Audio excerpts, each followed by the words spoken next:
As investigator, we deal with risk very often, but sometimes a bit we don't think about risk that clearly.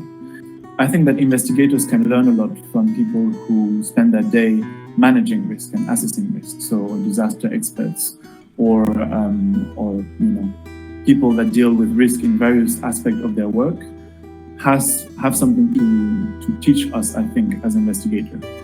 There is also something to be said about how dealing with risk required to investigate. And I think it's an important way to think about it, to try to investigate our own risk and to use our investigative mindset to think about what risk we may face. At the end of the day, the investigator is responsible for their own risk, and they should talk to experts and they should, try to learn about their risk.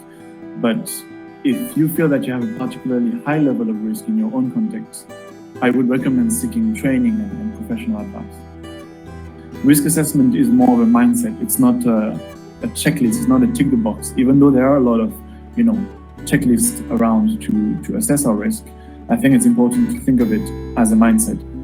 And then something else to take into account is that we're not dealing with risk in a vacuum by ourselves.